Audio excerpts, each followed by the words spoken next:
ഒരു പഴയ ഫ്രിഡ്ജ് കിട്ടിയിട്ടുണ്ട്. ഇതിനെ എങ്ങനെ ഉപയോഗപ്രദമായ രീതിയിൽ നമുക്ക് റീസൈക്കിൾ ചെയ്ത് ഉപയോഗിക്കാം എന്ന് നോക്കാം.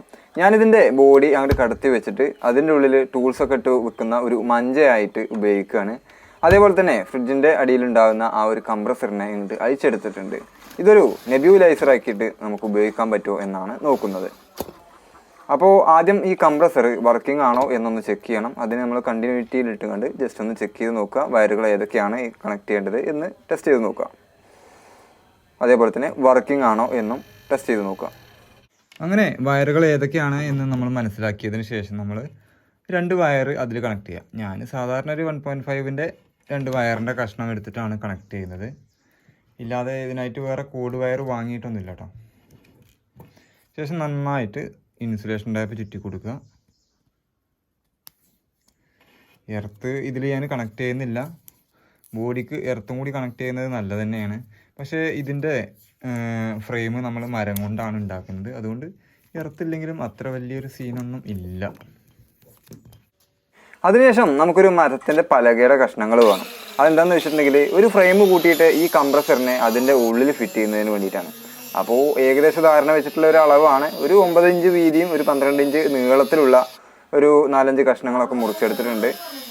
അതിനുശേഷം അതൊരു ഫ്രെയിമായിട്ട് നമ്മൾ ഉണ്ടാക്കുകയാണ് ചെയ്യുന്നത്. ആദ്യം നമ്മൾ ഈ കംപ്രസറിനെ ഒരു പലക എടുത്തിട്ട് അതിൻ്റെ മേലെ വെച്ച് സ്ക്രൂ ചെയ്ത് ഉറപ്പിക്കുകയാണ്.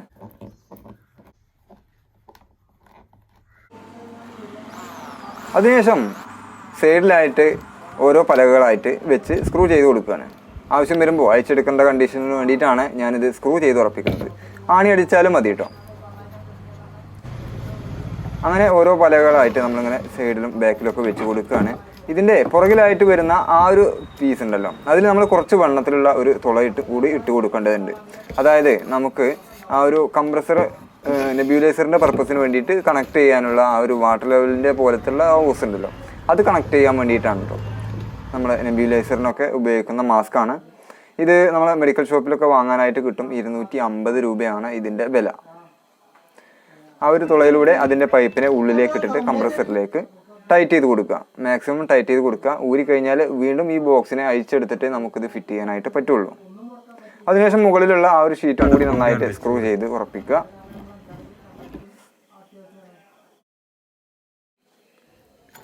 അതിനുശേഷം ഈ വയറിൻ്റെ അറ്റത്തായിട്ട് ഒരു പിന്ന് കണക്ട് ചെയ്യുകയാണ്. അതേപോലെ തന്നെ വയറുകൾ ഒതുങ്ങി നിൽക്കുന്നതിന് വേണ്ടിയിട്ട് ഇടയിൽ ഓരോ ഇൻസുലേഷൻ ടൈപ്പും ചുറ്റി വെച്ചിട്ടുണ്ട്.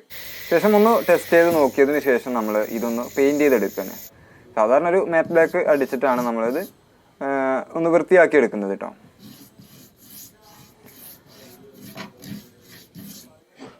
അപ്പോൾ പെയിൻറ്റിങ് എല്ലാം ഉണങ്ങിയിട്ടുണ്ട്. ഇനി നമ്മളിത് ടെസ്റ്റ് ചെയ്ത് നോക്കാൻ പോവുകയാണ്.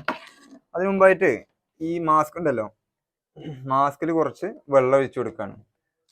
ഇതിൽ മരുന്നാണ് ഒഴിച്ചു കൊടുക്കേണ്ടത്. നമ്മളതിൽ മരുന്ന് സ്റ്റോക്ക് ഇല്ലാത്തതുകൊണ്ട് കുറച്ച് പച്ചവെള്ളം ഒഴിച്ചു കൊടുക്കുകയാണ്. അതിനുശേഷം മാസ്ക് ടൈറ്റ് ചെയ്ത് കൊടുക്കാം. ടൈറ്റ് ചെയ്ത് കൊടുത്തിട്ടുണ്ട്. ഇനി നമ്മളിത് ഓൺ ചെയ്ത് നോക്കുകയാണ്.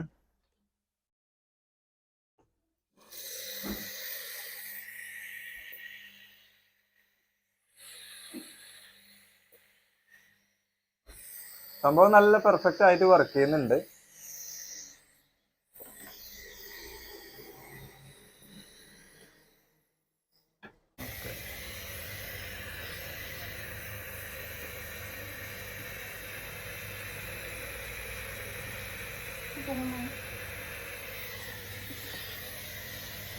സംഗതി നല്ല പെർഫെക്റ്റ് ആയിട്ട് വർക്ക് ചെയ്യുന്നുണ്ട്. പക്ഷേ ഇതിന് ചെറിയൊരു പ്രശ്നമുണ്ട് കേട്ടോ.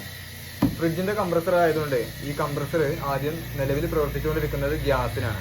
അപ്പോൾ ആ ഒരു ഗ്യാസിൻ്റെ സ്മെല്ല് ഈ ഒരു ഇതിൽ നിന്ന് വരുന്ന ഈ ആവിയിലുണ്ട്. അതുകൊണ്ട് കുറേ നേരം ഞാൻ വർക്ക് ചെയ്ത് നോക്കി, പക്ഷേ ആ ഒരു സ്മെല്ല് ഇതിൽ നിന്നും പോകുന്നില്ല. അതായത് ഈ ഒരു പർപ്പസിന് ഈ ഒരു സംഗതി ഫ്രിഡ്ജിൻ്റെ കംപ്രസർ സൂട്ടബിൾ അല്ല എന്നാണ് തോന്നുന്നത്. ഇതിനെപ്പറ്റി അറിവുള്ള എക്സ്പെർട്ടുകൾ താഴെ കമൻറ്റ് ചെയ്യാം. പലരും വിചാരിച്ചിട്ടുള്ളത് ഇതിൽ നിന്നും പുറത്തേക്ക് വരുന്നത് നീരാവിയാണ് എന്നാണ്. പക്ഷേ ഇതിൽ നിന്നും വരുന്നത് നീരാവി അല്ല കേട്ടോ. ഇതിൽ നമ്മൾ ഒഴിച്ചു കൊടുക്കുന്ന മരുന്ന് അല്ലെങ്കിൽ വെള്ളം ഇത് സ്പ്രേ ചെയ്തിട്ട് വാതക രൂപത്തിലേക്ക് പുറത്തേക്ക് വരികയാണ് ചെയ്യുന്നത്. ഈ പൈപ്പിലൂടെ കംപ്രസറിൽ നിന്നായിക്കോട്ടെ, ഇനി അതല്ല കംപ്രസർ നെബ്യൂലൈസറിൽ നിന്നായിക്കോട്ടെ, പുറത്തേക്ക് വരുന്നത് വെറും വായു മാത്രമാണ്. ഈ പൈപ്പിലൂടെ വായു മാത്രം വന്നിട്ട് ഇതിൽ ഒഴിച്ചു കൊടുക്കുന്ന ഈ മരുന്നിനെ സ്പ്രേ ചെയ്ത് ഈ ഒരു മെക്കാനിസം കണ്ടോ, ഈ ഒരു സിമ്പിൾ മെക്കാനിസം കണ്ടോ, ഇതിൻ്റെ ഈ തലക്കലായിട്ടൊരു നോബിന് കാണാൻ പറ്റും. അതിലൊരു സൂചിയുടെ വണ്ണത്തിലുള്ള തുള മാത്രമേ ഉള്ളൂ. അതേപോലെ തന്നെ ഇതിൻ്റെയും ഉള്ളിലായിട്ട് ചെറിയൊരു സൂചിയുടെ വണ്ണത്തിലുള്ള തുളയുള്ളൂ. ആ ഒരു മെക്കാനിസം പ്രവർത്തിച്ചിട്ടാണ് ആവി രൂപത്തിലേക്ക് പുറത്തേക്ക് വരുന്നത്. അതായത് നമുക്ക് എയർ തള്ളുന്ന എന്തെങ്കിലും ഒരു സംഗതി ഉണ്ടായിക്കഴിഞ്ഞാൽ ഈ ഒരു സംഗതി ഉണ്ടാക്കാനായിട്ട് പറ്റും. കംപ്രസർ നെബ്യുലൈസർ. ഓക്കെ, അപ്പോൾ ആവി പിടിക്കുന്ന ഈ ഒരു മെഷീനിന്റെ പർപ്പസിന് വേണ്ടിയിട്ട് ഈ ഒരു കംപ്രസറിനെ ഉപയോഗിക്കാൻ പറ്റില്ല എന്നാണ് തോന്നുന്നത്. കാരണം ഒരു തരം സ്മെല്ല് ഇതിൽ നിന്നും പുറത്തേക്ക് വരുന്നുണ്ട്. കുറേ നേരം ഓൺ ചെയ്ത് വെച്ചിട്ടും ഈ ഒരു സ്മെല്ല് പുറത്തേക്ക് പോവാത്തത് കൊണ്ട് ഈ ഒരു കാര്യത്തിന് വേണ്ടിയിട്ട് ആരും ഇത് ചെയ്ത് നോക്കണ്ട. ഈ ഒരു അറിവ് മനസ്സിലാക്കി വെക്കുക. പുതിയൊരു നല്ല വീഡിയോയുമായി നമുക്ക് വീണ്ടും കാണാം.